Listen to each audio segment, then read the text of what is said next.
네, 부동산 시장에서 매물주택 부족 현상은 꽤 오랜 기간 이어져 왔었는데요. 올해는 조금 상황이 나아질 수 있을 것 같습니다.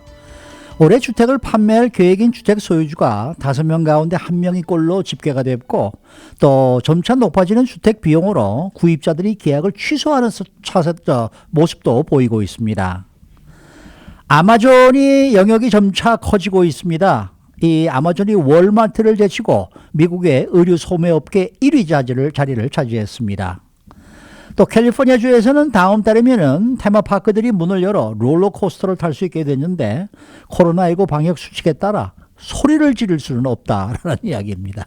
박경경 기자. 네, 안녕하십니까. 올해는 주택 사기가 한층 수월해질 수 있을 것 같습니다. 좀 더 많은 주택 소유주들이 이 집을 팔겠다 이렇게 내놓을 것으로 보이죠. 네, 그렇습니다. 올해 주택 판매를 계획하고 있는 주택 소유주들은 네. 5명 가운데 1명꼴에 달하는 것으로 조사됐습니다. 부동산 회사 콜드웰 뱅커가 이 여론조사기관 해리스 폴과 함께 온라인 설문조사를 실시한 결과 그렇게 나타났습니다. 전체 응답자 20%가요. 향후 12개월 안에 현재 소유한 주택을 판매하겠다고 답했습니다. 그만큼 지금 집값이 올라있기 때문에 팔자라는 게 아닐까 이런 생각이 좀 들긴 하는데, 네네. 세대별로 나눠보면 누가 더 많이 주택을 판매할 계획인지도 나와 있습니까? 네, 주택 판매에 있어서 노년층보다는 아무래도 젊은 층들이 더 많이 그렇게 계획하고 있었습니다. 네. 여기서 젊은 층이라는 건 18살에서 44살 사이입니다. 네네. 이들 중 상당수는 부모 집에 들어가서 살려 하는 것으로 나타났고요. 그런가 하면 이제 전체적으로 봤을 때 57%, 10명 가운데 6명 꼴은 자신이 살고 있는 곳에서 아예 벗어나서 네네. 다른 도시나 아니면 타주 쪽으로 이사할 계획을 갖고 있었습니다. 또 39%, 10명 가운데 4명 꼴은 좀 더 넓은 공간으로 이사하려고 찾아볼 계획이었습니다. 네. 아까도 얘기를 했습니다만 이렇게 주택을 판매하려 계획한다는 것은 그만큼 지금 집값이 많이 올랐기 때문이겠죠. 네, 맞습니다. 네. 그런 이유가 충분히 있습니다. 응답자 31%가요. 그 주택 가격이 지금까지 꾸준하게 올라왔고 이제는 자신이 생각하던 그 가격보다 이상 더 높아졌다. 그렇죠. 그렇게 그런 가격에 도달해서 판매를 고려하는 것으로 답했습니다. 네. 그리고 재택근무 역시 한 이유로 꼽혔습니다. 재택근무 하게 되면서 굳이 이 집에 남을 이유는 없게 됐다. 그래서 다른 곳에 살면서 일하는 게 가능해졌기 때문에 살던 집 내놓고 이사 가려 한다고 밝혔습니다. 이렇게 집을 팔겠다는 사람들이 많아진다는 얘기는 그동안에 힘들었던 이 매물 부족 현상에 좀 어느 정도 숨통이 트인다는 얘기겠네요. 네, 사실 이번 조사 결과가 더 주목되는 게 바로 그런 이유에서입니다. 지금까지 매물 부족이 너무 심각했는데요. 집을 사고 싶어도 매물 부족으로 사기 힘든, 그렇게 하나 매물 나오면 바이어 여러 명이 붙어서 경쟁하게 됐습니다. 네. 그렇게 지친 바이어들이 많았는데 이제는 바이어들 입장에선 좀 주택 구입이 한층 수월해지지 않을까 하는 기대를 해볼 수 있겠습니다.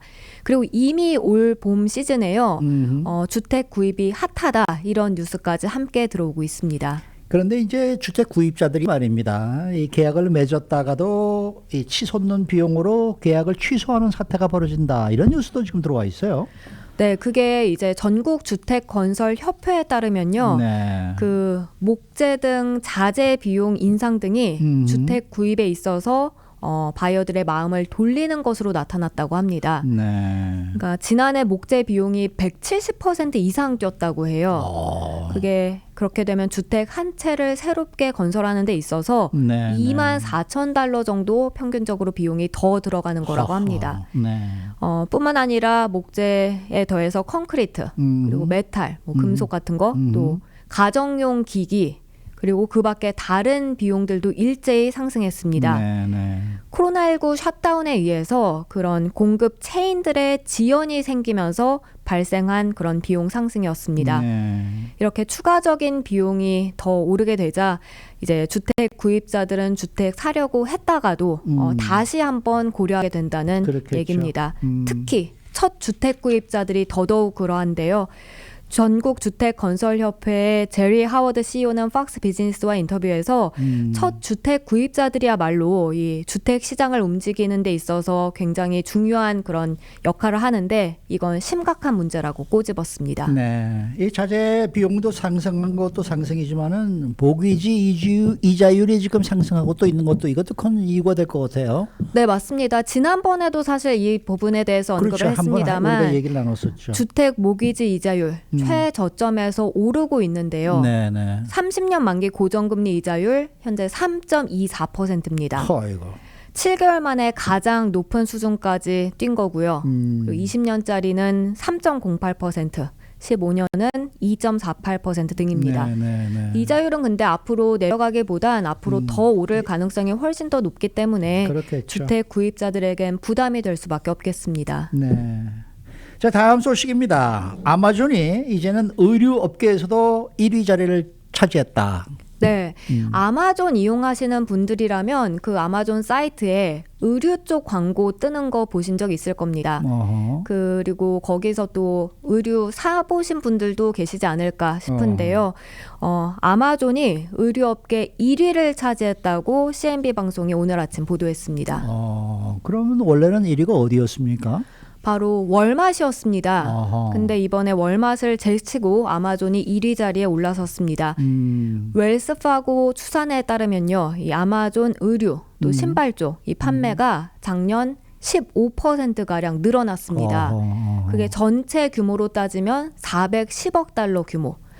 그렇게 해서 이게 라이벌인 월마트보다 20에서 25% 정도 더 많은 규모라고 해요.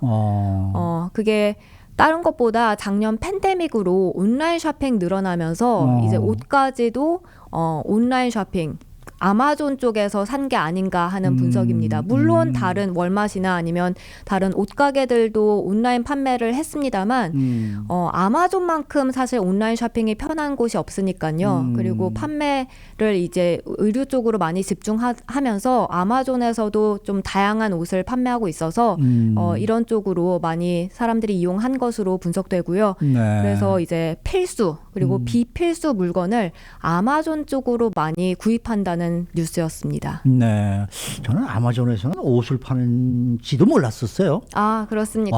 거기 보면 항상 이제 어페럴 쪽으로 해서 그래요? 많이 홍보를 하더라고요. 네. 자, 마지막 소식입니다. 캘리포니아주의 놀이공원들이 이제 코로나19 예방 차원에서 앞으로 놀이기구를 탑승할 때 그렇게 소리를 비명을 지르면 안 된다는 그런 얘기예요. 네, 지금 게빈 뉴섬 캘리포니아 주지사가 다음 달 4월 1일부터는 주내 테마파크들도 문을 열 수 있게 발표를 했습니다. 지난해 코로나19로 문을 닫은 지 1년여 만인데요.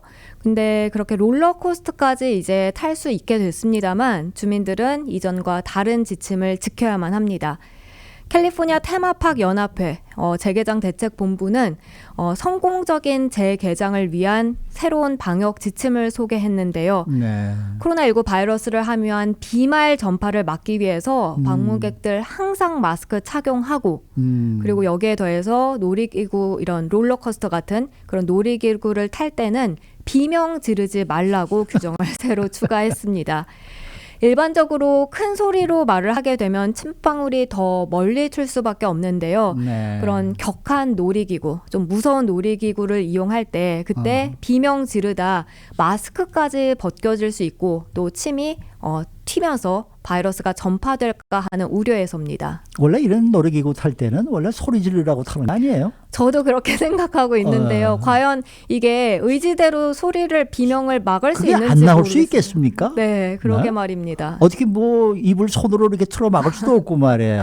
네. 그것도 또 아주 고문이겠네요. 그럴 소리 것 못 지르는 같습니다. 것도. 그밖에 다른 규정은 뭐가 있습니까? 기존보다 아무래도 적은 인원만이 이 놀이기구에 탑승할 수 있겠고요. 그렇겠죠. 그리고 인원 제한은 실내 놀이기구나 또 서커스 공연장에까지 적용됩니다. 네. 그래서 디즈니랜드 포함해서 지금 이런 테마파크들 모두 해당 가이드라인 준수해야 되는 것으로 전해지고 있고요. 그러자 이번 재개장 기다린 사람들 가이드라인 너무 엄격한 것 아니냐. 터져 나오는 비명을 어떻게 막을 수 있겠느냐. 그렇죠. 그리고 아이들 통제는 거의 불가능할 것 같다. 이런 반응을 내놓고 있습니다. 네, 네. 수고 많으셨습니다. 네, 고맙습니다. 박현경 기자였습니다.